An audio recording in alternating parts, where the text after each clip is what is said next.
Decreto 2278 de 1982. Sacrificio de animales.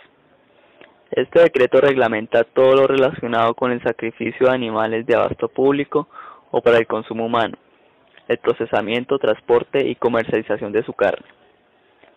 En los artículos del 1 al 27 se encuentran toda la terminología, condiciones prácticas adecuadas, especificaciones, entre otros factores primordiales para tener en cuenta con todo lo relacionado con el sacrificio de animales, proceso, transporte y comercialización de todos los tipos de carnes que entren en el matadero. Entre los aspectos más importantes encontramos: lo mencionado anteriormente se someterá a las reglas del decreto y a las disposiciones complementarias que dicta el Ministerio de Salud. La máxima autoridad sanitaria en dichos establecimientos es el médico veterinario oficial. Se entiende por matadero al establecimiento debidamente adecuado para el sacrificio de animales de abasto público, o sea, las especies que el Ministerio de Salud considere aptas para el consumo humano, entre ellas los porcinos, bovinos, aves, conejos, entre otros. Sacrificio es el beneficio de un animal higiénicamente practicado para el consumo humano. Se determina que la carne de canal es el cuerpo de cualquier animal luego de haber sido sacrificado y eviscerado. Las funciones primordiales del médico veterinario son hacer la inspección sanitaria a los animales para el consumo humano, supervisar los mataderos y los procesos que se llevan a cabo dentro de este. En los artículos 44 al 89 encontramos las características especiales para cada dependencia y demás requisitos básicos de los mataderos.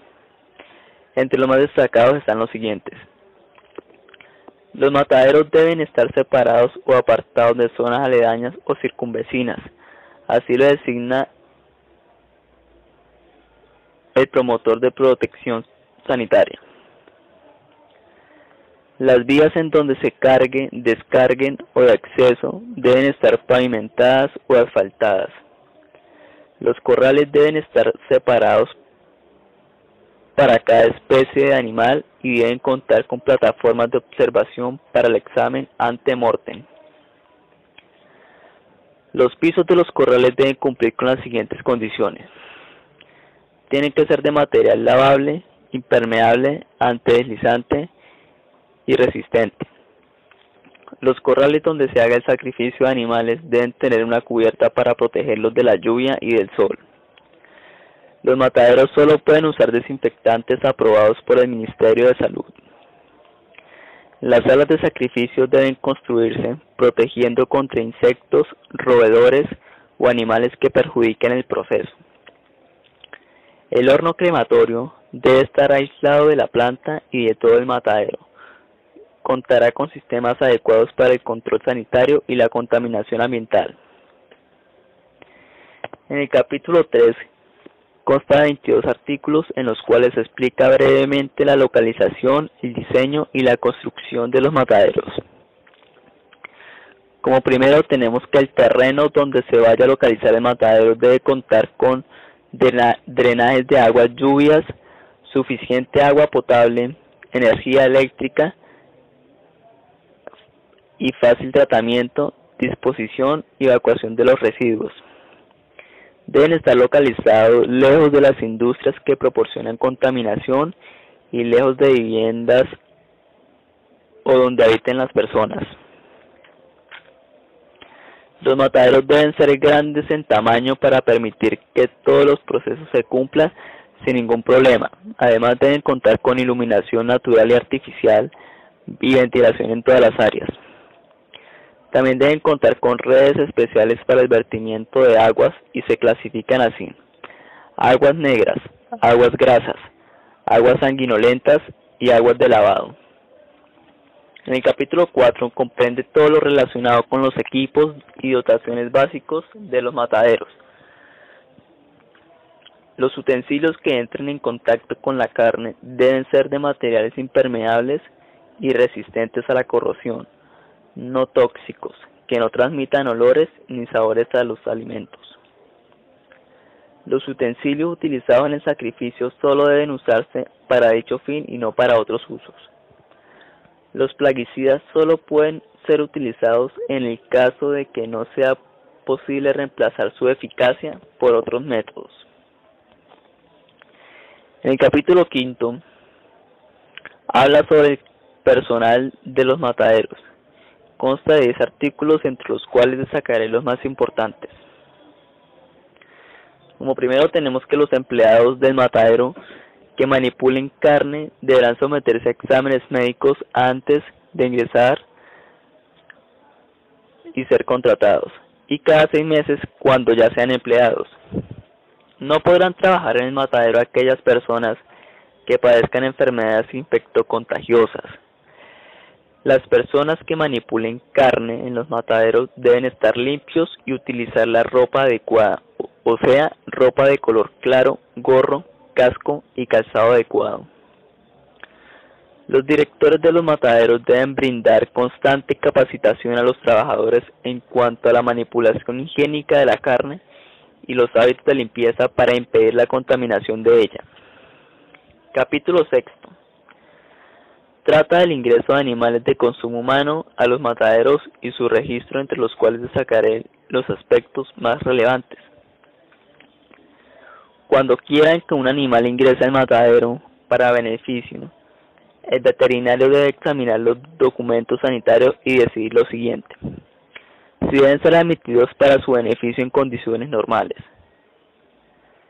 si deben ser admitidos bajo vigilancia y control de carácter especial, o si deben ser rechazados.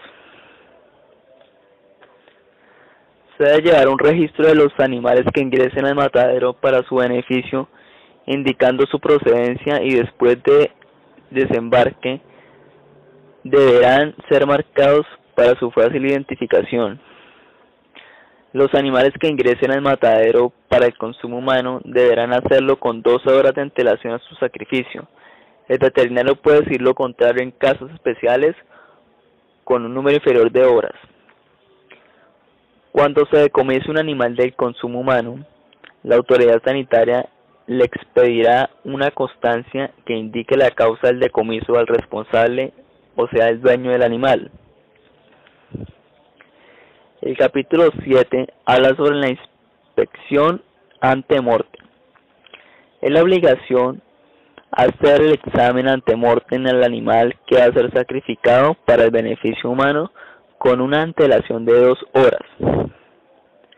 Antes del faenamiento, los animales deben tener un descanso no inferior a 12 horas. Los animales que se hayan examinado y pasen 24 horas y no se hayan sacrificado tendrán que examinarse de nuevo.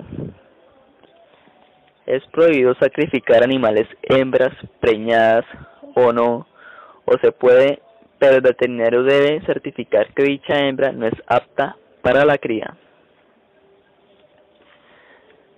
Prohíbe matar porcinos que no estén castrados o animales que muestren señales de tener menos de 120 días de castrados, a menos que se traten de los bovinos. Termina la inspección ante mortem. Los animales son sometidos a un baño de presión con agua fría. En el capítulo 8 proceden a las normas que incluyen en el sacrificio y el faenamiento de los animales que están en los mataderos.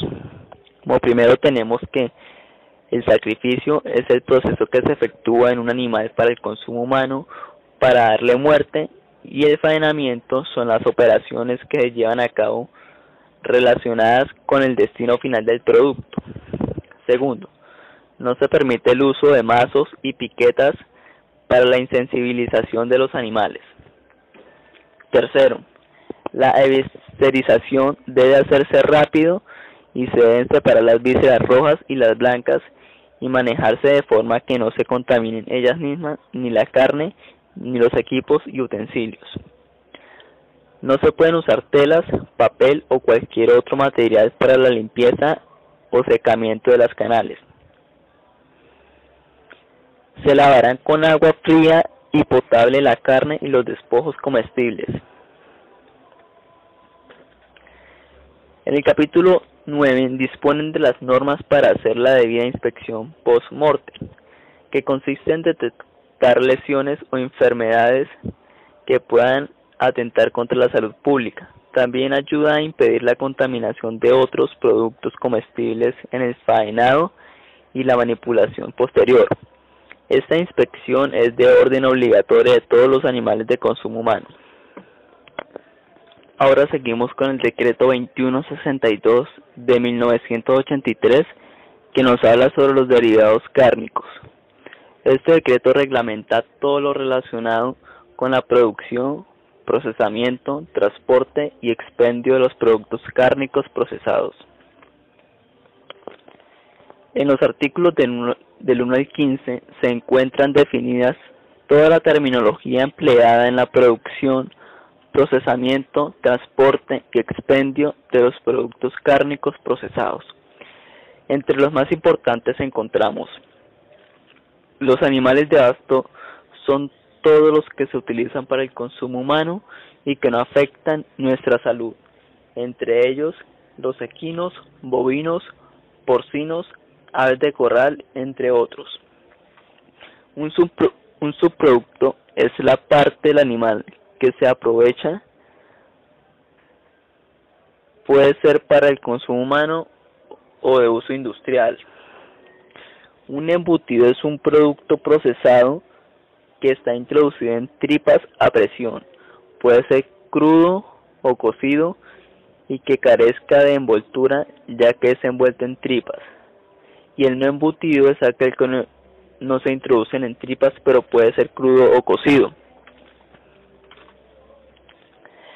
La maduración es el proceso que se utiliza para que los productos cárnicos procesados adquieran ciertas características como el sabor, olor y consistencia. Los procesos para lograr esto pueden ser físicos, enzimáticos y entre otros. Me parece importante nombrar ciertos ingredientes que son básicos para la preparación de los productos cárnicos procesados. Esos ingredientes son la carne, el agua, sales de curación, subproductos comestibles, grasa, cuero de cerdo, harinas y almidones de cereales, leche en polvo, suero en polvo, caseinato de sodio o potasio, plasma sanguínea, proteínas vegetales, azúcares, proteínas texturizadas y concentradas. En el capítulo 2 encontramos cómo deben ser las plantas de productos procesados. Para que una planta pueda entrar en funcionamiento, debe tener una licencia sanitaria expedida por el Ministerio de Salud. Como mínimo, una planta de productos procesados debe contar con sección de producción, sección de servicios y sección de administración. Cada sección debe estar en óptimas condiciones de aseo y solo podrá utilizarse para las funciones que la destinaron. Los frigoríficos de la planta deben estar a una temperatura de 0 a 4 grados centígrados y a una humedad relativa de 90 a 95%. Eso es para el almacenamiento de las carnes. La cortadora de carnes, el molino, la mezcladora, la embutidora, mesas de acero inoxidable, báscula y balanza son los utensilios para elaborar alimentos procesados. Dichos utensilios deben ser inoxidables e inalterables, que sean de fácil lavado y desinfección después de cada uso. Las plantas que elaboren o procesen jamón deben contar con los siguientes equipos: el inyector, el masajeador mecánico, tanques de cocción y moldes. En el capítulo 3 encontramos todo lo relacionado con la clasificación de los productos. Se clasifican en 3. Como primero tenemos los productos procesados, cocidos. Estos son los que son sometidos a un tratamiento térmico. Entre ellos encontramos la salchicha, el cabano, el salchichón, la mortadela, la jamonada, la morcilla o rellena, la pasta de hígado, la carne de diablo y la tocineta.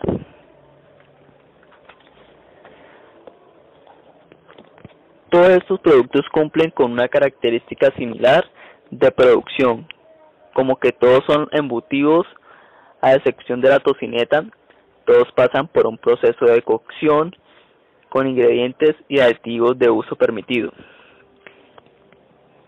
Como segundo en la clasificación encontramos los productos procesados crudos. Son los que son sometidos a tratamientos térmicos en su elaboración, sean ahumados, embutidos o no. Entre ellos encontramos los frescos, que cumplen con las siguientes características. Son elaborados a base de carne y grasa. Su durabilidad es limitada. Se conservan en congelación en temperaturas de -20 a -10 grados centígrados. Su fecha de vencimiento no mayor a 45 días. En su rotulación llevará la leyenda de manténgase en congelación. Dichos alimentos son el chorizo fresco, la longaniza y la hamburguesa.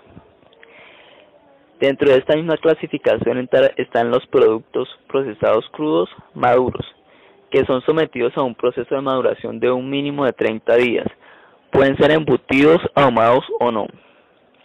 Y como último, tenemos los productos procesados enlatados, que son hechos con carne y grasa. Le adicionan aditivos e ingredientes permitidos, sometidos a esterilización comercial, envasados en latas de cierre hermético. Ellos son la albóndiga enlatada, la carne cruda enlatada, entre otros. Una característica de ellos es que se conservan a temperatura ambiente y la fecha de vencimiento no tiene que pasar a mayor de 2 años. Resolución 7992 de 1991. Esta resolución está todo lo relacionado con la elaboración, conservación y comercialización de jugos, concentrados, néctares, pulpas y refrescos de frutas. Los jugos y pulpas deben ser elaborados con frutas sanas, limpias y frescas.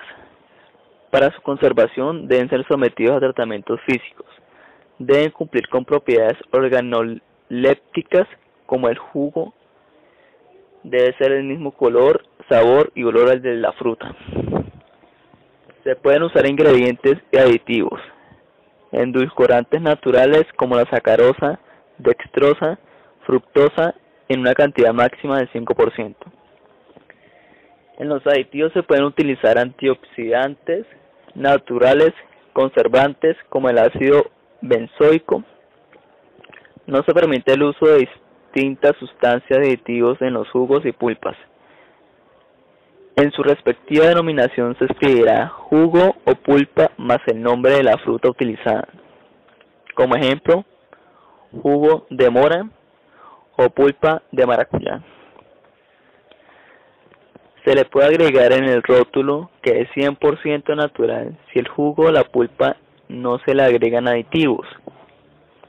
Las concentraciones de frutas deben tener las siguientes características: físico-químicas, que se someta a evaporación para obtener un 50% por encima del grado Brix de la fruta.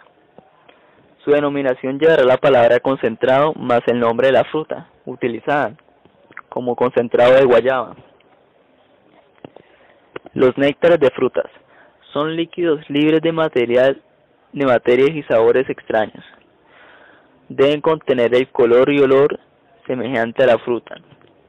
A los néctares de frutas no se les permite agregar conservantes, a menos que sean fabricados con pulpas o jugos concentrados conservados.